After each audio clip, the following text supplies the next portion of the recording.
సువార్త యోహాను సువార్త 4వ అధ్యాయము 21వ వచనం నేను చదువుతాను.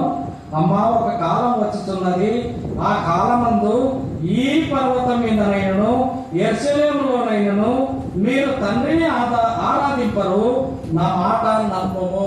యేసు ప్రభు ఎవరితో అంటున్నాడు? సమరయ స్త్రీతో అంటున్నాడు. సమరయ స్త్రీతో అంటున్నాడు కదా. అమ్మా, ఒక కాలం వస్తున్నది, ఆ కాలమందు ఈ పర్వతం మీద యెరూషలేములో మీరు తండ్రిని ఆరాధింపరు, నా మాట నమ్ము. మీరు తండ్రిని ఆరాధింపరంటే ఆమె ఆరాధన చేస్తుందే లేదా? చేస్తున్నట్టే లేదా? మీరు తండ్రిని కింది వచ్చిన చూస్తాము, మీరు మీకు తెలియని దానిని ఆరాధించువారు, మీరు మీకు తెలియని దానిని ఆరాధించువారు అంటున్నాడు. సమరస్త్రీ ఆమె ఆరాధన చేస్తుంది, కానీ ఏ ఆరాధన చేస్తుంది? తెలియని ఆరాధన. ఆమెకు అది ఆరాధన కాదో తెలియదు, కానీ ఆరాధనని చేస్తా ఉంది. మూడవదిగా తెలియని ఆరాధన. తెలియని ఆరాధన. ఈ ఆరాధనను మనం చూసినట్లయితే ప్రియులారా, చాలా మంది కొన్ని సంఘస్థుల వాళ్ళు ఏం చేస్తారంటే, వాక్యానికంటే ముందు అందరం లేచి నిలబడి దేవుడిని ఆరాధిద్దాము అంటారు. లేచి నిలబడి ఎవరుకుంటూ తప్పట్లు కొట్టుకుంటూ గంతులు వేసుకుంటూ పాట పాడుకుంటూ గట్టి గట్టిగా ఏవేవో మాటలు చెప్పుకుంటూ అది ఆరాధన అంటారు. దాన్ని ఆరాధన.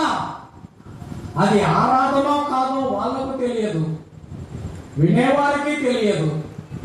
ఈ ఆరాధనలో ఎప్పుడు ఆమెనో కూడా తెలియదు కదా.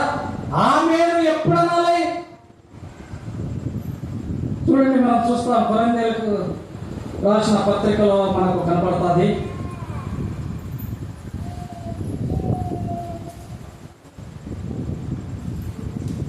అధ్యాయము, కొరింథీయులకు రాసిన పత్రిక 14వ అధ్యాయం 16వ వచనము. ఆత్మతో పాడుదును. 16వ వచనం.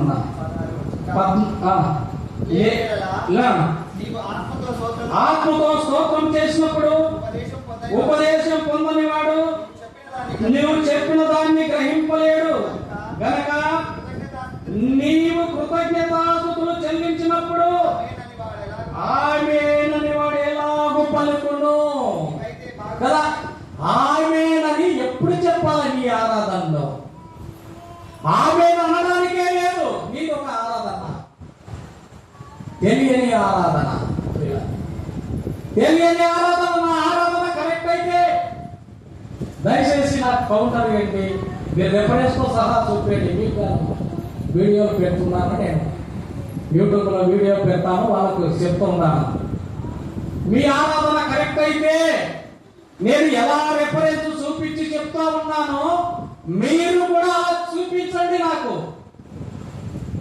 మీది ఆరాధన తెలియని ఆరాధన అంటున్నాను. అయ్యా, ఆరాధన కూడా కరెక్ట్ అయితే నువ్వు కూడా రెఫరెన్స్ తో సహా చూపి, నేను కూడా వింటాను, నేను కూడా నేర్చుకుంటాను, మీరు కరెక్ట్ అని ఒప్పుకుంటాను. రెఫరెన్స్ కావాలి. మీకు మాకు ఏం కావాలి? ఆధారము దేవుని వాక్యమే. దేవుని వాక్యం లేకుండా నీవేమి చేసినా అవన్నీ సొంతమే, సొంతమే కదా. దేవుని వాక్యము మనకు ఆధారం కావాలి. చూస్తాం, చూడండి, అపోస్తల కార్యానికి రండి. అపోస్తల కార్యములు, అపోస్తల కార్యములు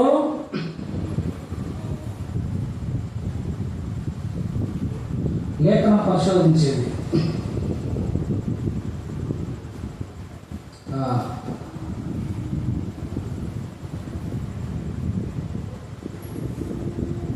అధ్యాయము 11వ వచనము. అపోస్తల కార్యములు 17వ అధ్యాయము 11వ వచనము. వీరు దెస్సలోనికలో ఉన్న వారికంటే గనులై ఉండిరి గనక ఆసక్తితో వాక్యమును అంగీకరించి పౌలును శీలాయు చెప్పిన సంగతులు అలాగున్నవో లేవో అని లేఖనములను పరిశోధించుతూ వచ్చిరి. లేఖనాల ప్రకారం ఉండాలి నువ్వు చెప్పే వాక్యము. అపోస్తుడైన పౌలు ఎవరు? దేవుడు స్వయంగా ఆయన పిలుచుకున్నాడు, సేవకు దర్శనం ఇచ్చినాడు, ఆయనతో మాట్లాడినాడు. మరి అటువంటి వాడు తప్పు చెప్తారా కదా? ఒకవేళ పోయే సంఘస్థులతో దేవుడు ఆయనను ఏర్పాటు చేసుకున్నాడు, ఆయనతో దేవుడు మాట్లాడినంటే మాకు అనవసరము, దేవుడు ఆయనతో మాట్లాడిందని ఆయన కదా 1000 సంఘాలు కట్టాడంటే కట్టిందని ఆయన చెప్పినవి ఇందులో ఉన్నాయా లేదా అని బెరయ సంఘం వాళ్ళు లేఖనాలను పరిశోధిస్తూ ఉన్నారు. ఈనాడు పరిశోధించడంలే, గొర్రెల మాదిరి విని వస్తున్నారు. మళ్ళీ అది చెప్తే అది వాళ్ళు ఏది చెప్తే అది విని వస్తూ ఉన్నారు. విని వస్తూ ఉన్నారు. వాళ్ళు ఏది చెప్తే అదే. వాళ్ళు తప్పు చెప్పని, ఒప్పు చెప్పని, వాళ్ళు చెప్పేవన్నీ చాలా వరకు అబద్ధాలే ఉంటాయి. అందుకే దేవుడు అనేది అబద్ధ ప్రవక్తలను గురించి జాగ్రత్త పడమన్నాడు. చెప్తే కదా జాగ్రత్త పడేది. తెలియని ఆరాధన, లేచి గంతులు వేసుకుంటూ తప్పట్లు పడుతూ ఎగురుకుంటూ దేవుడికి స్తుతి ఆరాధన చెల్లిస్తామంటారు. అది ఆరాధన? నీ ఆరాధనలో ఎప్పుడు ఆమేన్ అనేది ఉంది? ఆమేన్ ఎప్పుడు చెప్పాలి? దాన్ని ఆరాధన అంటావా నువ్వు? ఆరాధన అదే అయితే కరెక్ట్ అయితే చూపి, నాకు లేఖనాలలో చూపించమని ప్రభు పేట మనవి చేస్తా ఉన్నా. చూపిస్తే నేను కూడా ఒప్పుకుంటాను, కరెక్ట్ ఒప్పుకుంటాను. లేకపోతే నువ్వు మారు మనసు పొందు, సరైన ఆరాధన కూడా దేవుని ఆత్మతో సత్యంతో ఆరాధించు. ఎవరో పెట్టినారని, ఎవరో చేసినారని, వాళ్ళు చేసినట్టు నువ్వు చేయడం కాదు. నీకు చదువు వస్తుంది కదా, నీకు విద్యాబుద్ధులు ఉన్నాయి కదా, నీ దగ్గర బైబిల్ ఉంది కదా, బైబిల్ లేఖన భాగాన్ని తెలిసి చదువు. దేవుడు ఎలా ఆరాధించమన్నాడు? సమరేశ్వరికి అంటున్నాడు, ఆత్మతో సత్యముతో ఆరాధించుము. మనం ఏం చేస్తున్నామంటే విగ్రహారాధన, వ్యర్థమైన ఆరాధన, తెలియని ఆరాధన ఇలా చేస్తా ఉన్నాము. ఇలాంటి వాళ్ళల్లో అందుకే అన్నాడు, ఏమన్నాడు? మత్తయి సువార్తలో, మత్తయి సువార్త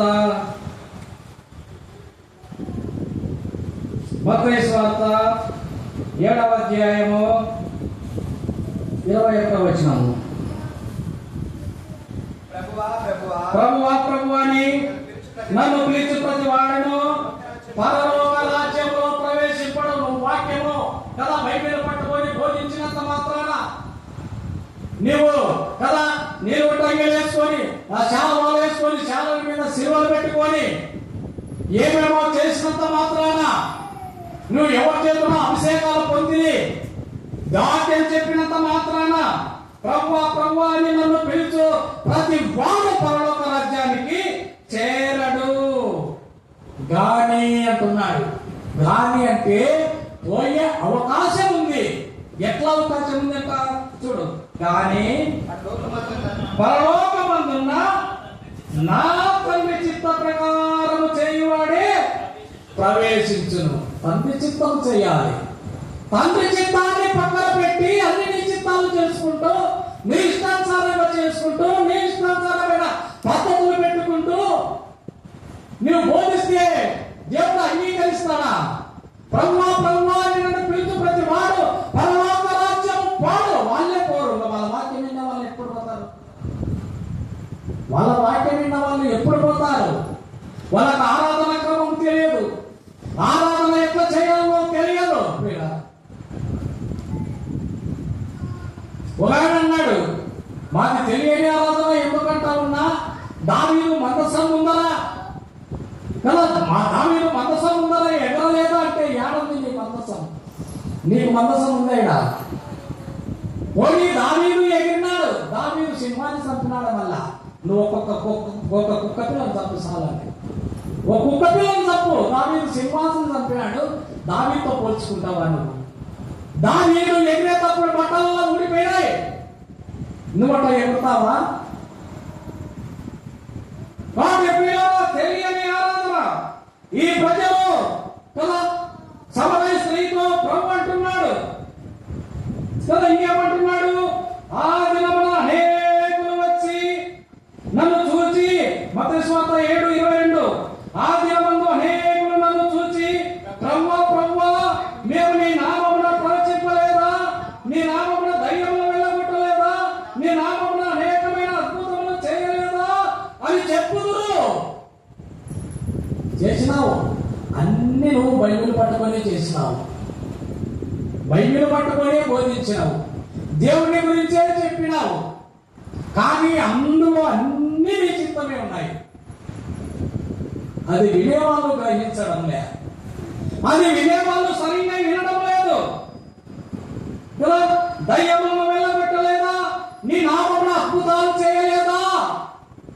నీ నామమున ప్రవచింపలేదా? అందులో నీకు 10 లక్షలు వచ్చును గాక, నీ కుటుంబము దీవించబడిన కాకంటే కుటుంబం దీవించబడింది. ఎన్ని ప్రవచించలేదు ప్రభువా నీ నామమున?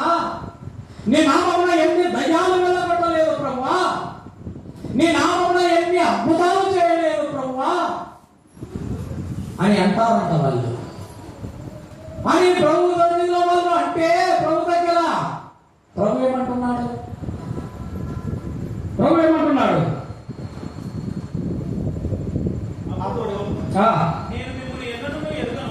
ఎన్నడూ ఎరగడంట. మిమ్మల్ని ఎన్నడూ అసలు మీరు ఎవ్వరు అన్నట్టు ప్రభు, మీరు ఎవ్వరయ్యా అసలు? ప్రభు నీ నామమునే ప్రవచిస్తేవి, నీ నామమునే అద్భుతాలు చేస్తేవి, నీ నామమునే దయ్యాలు వెళ్ళగొట్టివి, మీరు ఎవ్వరు అంటున్నాడు అసలు? మీరు ఎవ్వర్రా అన్నట్టు కదా. ఎవరైనా ఎవరి దగ్గరికైనా మనము పోయినామంటే అసలు ఎవరు నువ్వు నన్ను అడగడానికి? యేసు ప్రభు అంటున్నాడు, ఎవరినే పెద్ద పెద్దలు దయ్యాలు ఎవరు వెళ్ళగొట్టారు? చిన్న చిన్న చిన్న బాబు అన్నప్పుడు నాయకులు కాదు, పెద్ద పెద్దోళ్ళే గ్రౌండ్ల పేర్లు పెట్టి పిలిచి దయ్యాలు వెళ్ళగొట్టి ఉత్తమే కదా. మీరు బాగా గమనించండి, నమ్మిపోతున్నారు అంతే. వేలు వేలు వాళ్ళకు డబ్బులు ఇచ్చుకుంటూ వాళ్ళను పోషిస్తూ ఉన్నారు. వాళ్ళేమో దేవుడు మాకు సాయం చేశా కదా, దేవుడు మిమ్మల్ని ఆశీర్వదిస్తాడు, దేవుడు మిమ్మల్ని దీవిస్తాడు, దేవుడు మీకు సాయం చేస్తాడు అన్నాడు. వాళ్ళకి ఇయ్యడా దేవుడు? వాళ్ళకి సాయం చేయడా? వాళ్ళకి ఇయ్యడా? వాళ్ళ టీవీ పరిచర్యకు వాళ్ళ గ్రామంలో మీటింగ్ పెడితే వాళ్ళకి ఇయ్యడా? నువ్వెందుకు అడుక్కుంటున్నావు? దానికి సమాధానం చెప్పాలి. దానికి సమాధానం ఇష్టం వచ్చినట్టు. దేవుని వాక్యంలో ఆదివారము కానుక పట్టుకోమనింది. ఆదివారం తప్ప మిగతా రోజులలో పట్టకూడదు. చూద్దామా? తెలుసుమా మీకు? చూస్తాం చూడండి. కొరింథీయులకు రాసిన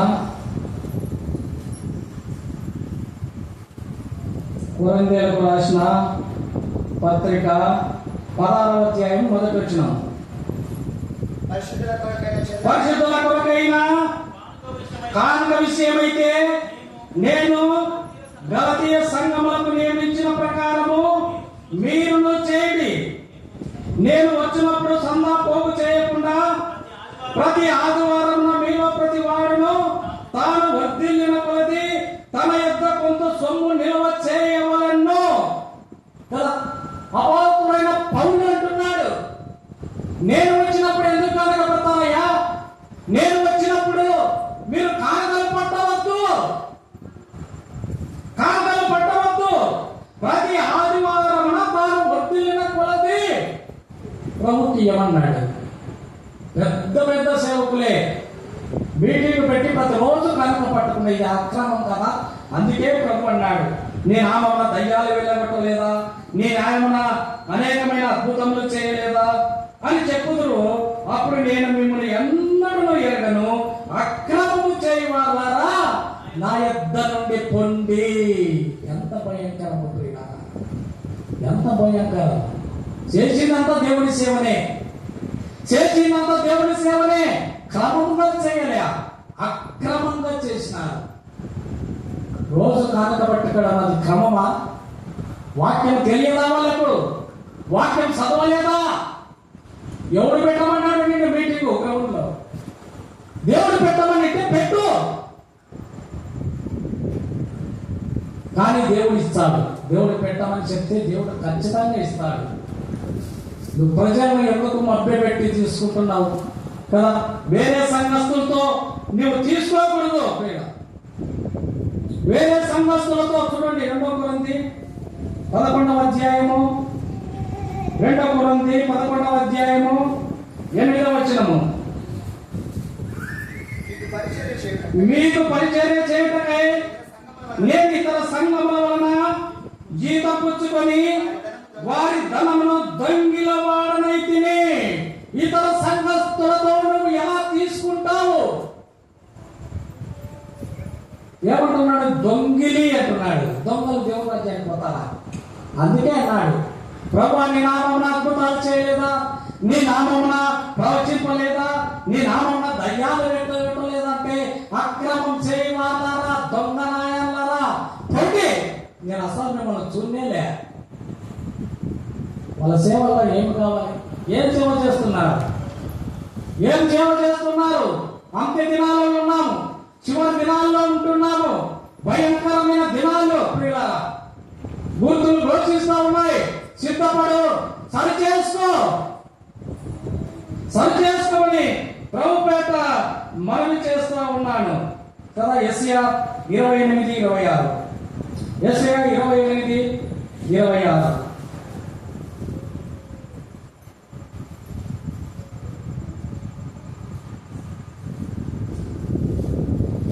యెషయా 28:26. వాని దేవుడే తగిన క్రమము వానికి నేర్పి ఉన్నాడు. దేవుడిని అడిగితే దేవుడు చెప్తాడు క్రమం కదా. నీకంతా నా ఊచేకే నేను పోయి ఆయన అడుగుతానా అని తనకి నువ్వు దేవుడిని అడుగు. దేవుడిని నిన్ను దేవుడు పిలిస్తే ప్రభువా పని ఎలా పెట్టాలి, ఎలా పనులు ఇయ్యాలి, ఎలా ఆరాధన చేయాలి, ఎలా సువార్త ప్రకటించాలి, ప్రభుని అడిగి చెయ్యి. ప్రభు చెప్తాడు క్రమము కదా. మనుషులు కల్పించిన పద్ధతుల ప్రకారము చేయొద్దు, విగ్రహారాధన చేయొద్దు, తెలియని ఆరాధన చేయవద్దు. ఆ ఆరాధన ఎప్పుడు ఆపేనామో తెలియదు, కానీ ఆరాధన చేస్తూ ఉన్నారు. నేను మా సేవకుల మీటింగ్ లో చెప్పినాను, ఎవరన్నా ఈ ఆరాధన చేసే వాళ్ళు ఉన్నారు కదా, మీరు నా కౌంటర్ నాకు చెప్పండి, నేను సర్చ్ చేసుకుంటాం. ఈ ఆరాధన కరెక్ట్ అయితే అంటే ఒక్కరు కూడా ఇంతవరకు చెప్పలే. నేను చెప్పి 5-6 నెలలు అయింది. రోజు కలుస్తూనే ఉన్నారు. మళ్ళా ఏమి నువ్వు ఇట్లా చెప్తే కదా, నువ్వు చెప్పింది తప్పు చూడు, మా ఆరాధన కూడా ఉంది అని చూపించమన్నా కదా. గ్రౌండ్ లో మీటింగ్ పెడతారు. అంతా అయిపోయిన తర్వాత లేచి నిలబడండి, 2 చేతులు పైకెత్తండి, ప్రార్థన చేసుకుందాం. తెచ్చుకున్న బైబిల్ ఎక్కడ పెట్టాలా? పాటల పుస్తకం ఎక్కడ పెట్టాలా? కాళ్ళ కాళ్ళ పెట్టాలా? ఎందుకు ఎత్తాలా 2 చేతులు? ప్రతి లోకాలు యేసు నామమున వంగులో ఎందుకు వంగబెట్టు, ప్రార్థనకు వంగబెట్టు. చూడండి అక్కడ చదువు ఒకటి సాగిల పడమనింది. రండి యెహోవాను గురించి మనం సాగిల పడదాము. మీకు తెలుసుందో లేదో, మసీదులో సాయిబులు సాగిల పడుతూ ఉంటారు. దేవుని సన్నిధిలో సాగిల పడాలి, దేవుణ్ణి ఆరాధించాలి, దేవుని స్తుతించాలి. చివరి ఆరాధన మనం చెప్పుకుందాము. మనం చదివిన ఆరాధనే కదా. యోహాను సువార్త 4వ అధ్యాయము, యోహాను సువార్త 4వ అధ్యాయము అయితే 23వ వచనం. యథార్థముగా ఆరాధించువారు ఆత్మతోనూ సత్యముతోనూ తండ్రిని ఆరాధించు కాలం వచ్చుతున్నది, అది ఇప్పుడునే వచ్చి ఉన్నది. తన్ను ఆరాధించువారు అట్టివారే కావాలని తండ్రి కోరుచున్నాడు. దేవుడు ఆత్మ గనక ఆయన ఆరాధించువారు ఆత్మతోనూ సత్యముతోనూ తండ్రిని ఆరాధించాలి. ఇది దేవుడు చెప్పిన ఆరాధన, దేవుడే స్వయంగా చెప్పిన ఆరాధన. ఆయన ఆరాధించువారు ఆత్మతో సత్యముతో ఆరాధించాలి. మరి ఆత్మ ఎక్కడ వస్తుంది? వాళ్ళంటారు లేచి నిలబడి ఆరాధన చేసి ఆత్మ వచ్చిందని భాషలు మాట్లాడుకుంటూ కదా ఏమేమో చెప్తూ ఉంటారు. ఆ భాషలు కూడా అవసరం లేదు ప్రియుల, భాషలు కూడా అవసరం లేదు కదా. భాషలు మాట్లాడమనే ఒక చోట ఉంది, తర్వాత భాషల అవసరం లేదు అవి విశ్వాసాలకు ఉంది కదా. వాక్యము ఇద్దరికి ఉంటుంది. నేను ఒక ఉదాహరణ చెప్తాను. రైల్లో ఇద్దరు విశ్వాసులు ప్రయాణం చేస్తా ఉన్నారు, ఎదురెదురుగా కూర్చున్నారు. కొంత దూరం అయిపోయిన తర్వాత ఒక విశ్వాసి తన బ్యాగ్లో నుంచి ఒక మామిడి పండు తీసుకొని తింటూ ఉన్నాడు. ఎదురుగా ఉన్నవాడు ఏం చేస్తున్నాడంటే, వాడు విశ్వాసే కదా, నిన్ను వాళ్ళని పొరుగు వాడిని ప్రేమించుము అన్నాడు. ఉందా దేవుని వాక్యాలు? ఇప్పుడు ఏం చేయాలి? నువ్వు తింటున్నావు, నాకు ఒకటి అనే అర్థమే కదా అది. నిన్న వల్ల నీ పొరుగు వాడిని ప్రేమించుమని. వాడన్నాడు, నీ పొరుగు వాడిని దేనిని ఆశించకు అన్నాడు. ఇప్పుడు ఎవరిది పాటించాలి? ఎవరిది పాటించాలి? ఇద్దరిట్లలో కదా. ఎవరైనా కానీ మనట్లో చూస్తే సభలో ఇయ్యి ఇంకొన్నాయి కదా నీ బ్యాగులు, ఆయనకు ఒక పండు ఇయ్యి, ఆయన ఆకలి కొన్నట్టుంది. నిన్ను వాళ్ళని నీ పొరుగు వాడిని ప్రేమించమని వాక్యం ఉంది కదా. నీ పొరుగు వాడిని దేన్ని ప్రేమించమని వాక్యం కూడా ఉంది అన్నాడు అనుకో, ఉండని లేకపోతారు. అది ఉండని అట్లా, అది మళ్ళీ అవసరం వచ్చినప్పుడు వాడుకుందాం కదా. కొన్ని వాక్యాలు ఉంటాయి పిల్లల, దాని అవసరం వచ్చినప్పుడే వాడుకోవాలి, సందర్భాన్ని బట్టి వాడుకోవాలి. అంతేగాని నాకు వాక్యం ఉంది అని చెప్పేసి కదా, నీ పొరుగు వాడిని దేన్ని ఆశించకు, ఏమి ఇవ్వకపోతే నీకేమి విశ్వాసి, నీ దగ్గర ఏం ప్రేమ అన్నట్టు ఉండొచ్చు వాక్యము, కానీ ప్రేమ చూపి ముందు, ప్రేమ చూపి. వాటి ప్రేమగా ఏమని చెప్తున్నాడు? ఆత్మతో సత్యంతో తండ్రిని ఆరాధించుము. ఆత్మ ఎప్పుడు వస్తుంది? యేసు ప్రభు బాప్తిసం తీసుకొని ఒడ్డుకొచ్చిన తర్వాత పరిశుద్ధాత్మ పౌర రూపంలో వచ్చి యేసు ప్రభు భుజం మీద వాలింది. అది కాదంట, అది కాదన్న ఆత్మ. మాకు వాక్యం చూపి అన్నాడు ఒక ఆయన. చూడండి అపోస్తల కార్యములు చూపిద్దాం, ఏం చేస్తాం. అపోస్తల కార్యములు 2వ అధ్యాయము 38వ వచనము. పేతురు, మీరు మానవ మనసు పొంది పాప క్షమాపణ నిమిత్తము ప్రతివాడు యేసుక్రీస్తు నామమున బాప్తిసం పొందుడి, అప్పుడు మీరు పరిశుద్ధాత్మను వరము పొందుదురు. ఎప్పుడు వస్తుందంట? నమ్మి బాప్తిస్మము తీసుకున్నప్పుడు దేవుడు మీకు పరిశుద్ధాత్మను అనుగ్రహిస్తాడు. బాప్తిసం తీసుకోకుంటే నువ్వు ప్రభు నమ్ముకుండొచ్చు, క్రమాన్ని పాటించాలి. నమ్మి బాప్తిసం తీసుకోవాలి. కొందరు నమ్మకుండానే చిన్నపిల్లలకి ఇస్తుంటారు బాప్తిస్మాన్ని. ఏమంటే వాళ్ళు వినరు. ఎవరో పెట్టినారు ఆ పద్ధతి కదా, ఎవరో పెట్టినారు. మార్క్స్లో మనం చూస్తాం, నమ్మి బాప్తిసం పొందిన వాడు రక్షింపబడను, నమ్మని వానికి శిక్ష విధింపబడను. నమ్మాలంటే వాడికి తెలివితేటలు రావాలి కదా, వాడికి మాటలు రావాలి కదా. మాటలు రావాలని తీసుకుపోయి బాప్తిసం ఇచ్చేది చిన్నపిల్లలకు ఎటు దేవుని రాజ్యం ఉంది. ఇలాంటి వాళ్ళని దేవుని రాజ్యం ఉన్నారు. వాళ్ళకు బాప్తిసం అవసరమా? చెప్తే వినరు. బాప్తిస్మాలు వాళ్ళు ఇష్టం వచ్చినట్టు ఇచ్చుకుంటున్నారు.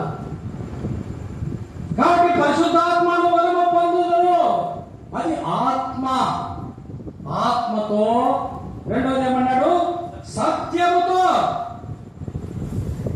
సత్యముతో. యోహాను 17వ అధ్యాయము 17వ వచనము. 17వ అధ్యాయము 17వ వచనము.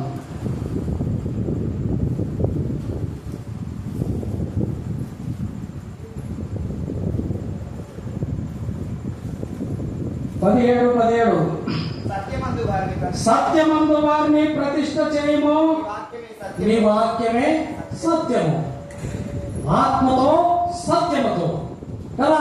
నువ్వు బాప్తిసం తీసుకున్నావు, పరిశుద్ధాత్మను పొందినావు. మరి దేవుణ్ణి ఆరాధించాలంటే వాక్యం కావాలి, వాక్యం కావాలి, వాక్యం వినాలి, వాక్య ప్రకారం ఆరాధించాలి. దైవజనుడు ఎలా ఆరాధించాలో వాక్య ప్రకారము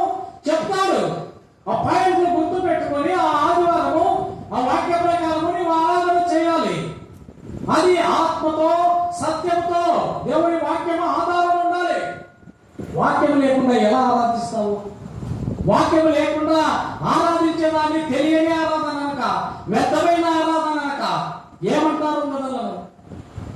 కాబట్టి ప్రియులారా, దేవుడు చెప్తున్నాడు, ఆత్మతో సత్యముతో తండ్రిని ఆరాధించును. ఆరాధించు. చివరిగా ఒక్క వాక్యం చదువుకొని మనం వాక్యాన్ని ముగించుకుందాము. యెషయా గ్రంథము 6వ అధ్యాయము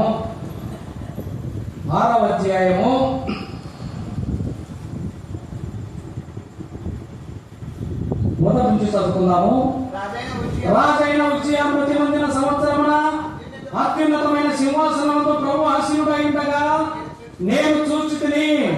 ఆయన చొక్కాయు అంచులు దేవాలయమును నిండుకొనెను. ఆయనకు పైగా సెరూపులు నిలిచి ఉండిరి. ఒక్కొక్కరికి 6 రెక్కలుండెను. ప్రతి వాడు 2 రెక్కలతో తన ముఖమును, రెంటితో తన కాళ్ళను కప్పుకొడుచు, రెంటితో ఎగురుచు, వారు సైన్యములకు అధిపతియగు యెహోవా పరిశుద్ధుడు పరిశుద్ధుడు పరిశుద్ధుడని సర్వలోకము ఆయన మహిమతో నిండి ఉన్నదని గొప్ప స్వరంతో గాన ప్రతిగానములు చేస్తుండ్రి. వారి కంఠస్వరము వలన గడప కమ్ముల పునాదులు కదలుచు మందిరము ధూపం చేత నిండగా కదా. వారు ఆరాధిస్తూ ఉంటే గడప కమ్ముల పునాదులు కదులుతూ ఉన్నాయంట. ఎటువంటి ఆరాధన! ఎట్లా ఆరాధన చేస్తున్నా? 2 కళ్ళతో తన 2 రెక్కలతో తన కళ్ళు కప్పుకున్నారట. అంటే ఈ కన్ను రెక్కలు మూయాలి. 2 రెక్కలతో తన కాళ్ళు కప్పుకొనేను. మోకాళ్ళు ఉండాలి. మోకాళ్ళు కప్పుకోవాలి. 2 రెక్కలతో ఎగురుతూ దేవుణ్ణి స్తుతించే పై పెదవి కింది పెదవి దేవుని ఆరాధించడం. మోకరిల్లి కళ్ళు మూసుకొని గట్టిగా దేవుని వాక్యం విన్నట్టుగా ఏ రీతిగా విన్నావో ఆ రీతిగా ఆరాధించాలి. వాక్య ప్రకారం ఆత్మతో సత్యముతో ఆరాధించాలి. కాబట్టి రాత్రి సమయంలో నీవు నేను ఏ ఆరాధన చేస్తున్నాం? ఏ ఆరాధనలో ఉంటున్నాం? విగ్రహారాధన ఉంటున్నామా? ప్రభువా దయతో క్షమించనైనా, ఇన్ని రోజులు నేను విగ్రహారాధనలో ఉంటుంది ప్రభువా, తెలియకనైనా అటువంటి ఆరాధనలు దయతో క్షమించమని ప్రభువుని అడుగు. నీ పాపాన్ని ఒప్పుకుంటే ఆయన నమ్మదగిన వాడు, నీతిమంతుడు. ప్రభువా వ్యర్థమైన ఆరాధనలో ఉంటుంది ఆయన, మనుషులు కల్పించిన పద్ధతుల ప్రకారం ఆరాధిస్తుంది. దయతో క్షమించనైనా, ఆత్మతో సత్యంతో ఆరాధించేవాడి కలిసి తెలియని ఆరాధన చేస్తుంటే ప్రభువా క్షమించు అని ప్రభు దగ్గర సాగిలపడి అడుగు. ఆయన నమ్మదగిన దేవుడు. ఏ ఒక్కరు నశించడం ఆయనకు ఇష్టం లేదు. నేడే రక్షణ దినము, రేపు నీది కాదు కదా. ఈ రోజు మంట్లో రేపు, ఈ రోజు ఇంట్లో రేపు మంట్లో అని ఒక భక్తుడు పాట రాసినాడు. ఈ రోజు ఇంట్లో రేపు మంట్లో కదా. మన కళ్ళ ఎదురుగానే కన్నులు కాడ బస్సు ఎవరున్నారు చస్తారని అనుకుంటారా? అక్కడ కాలిపోయి చస్తారని ఎవరు అనుకుంటారు? సజీవ దహనమైపోయిన ఖాళీ. ఎప్పుడు మరణిస్తామో తెలియదు, ఎప్పుడు యేసుప్రభు వచ్చారో తెలియదు. సిద్ధపాటి కలిగి జీవించవలనని, సరైన పద్ధతిలో వాక్య క్రమం ప్రకారము జీవించవలనని ప్రభు పేట మనవి చేస్తున్నారు. దేవుడి మాటలను మన మీటింగ్లో దీవించి ఆశీర్వదించును గాక. ఆమేన్. చివరి ప్రార్థన చేసుకుందాం.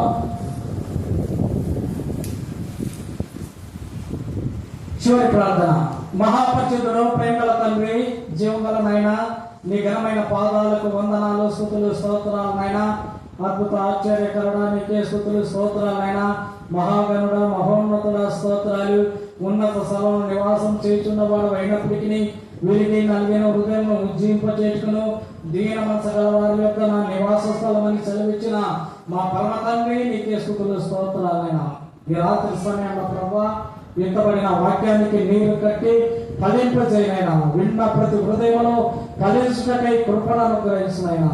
ఇంకా ఎవరైనా ప్రభువా విగ్రహారాధన, వ్యర్థమైన ఆరాధన, తెలియని ఆరాధన చేస్తూ ఉంటే ప్రభువా దయతో క్షమించు, వారిని సరి అయిన మార్గంలోనికి నడిపించు నాయన. నేనే మార్గం, సత్యము, జీవమని సెలవిచ్చిన మా పరమ తండ్రి స్తోత్రాలు.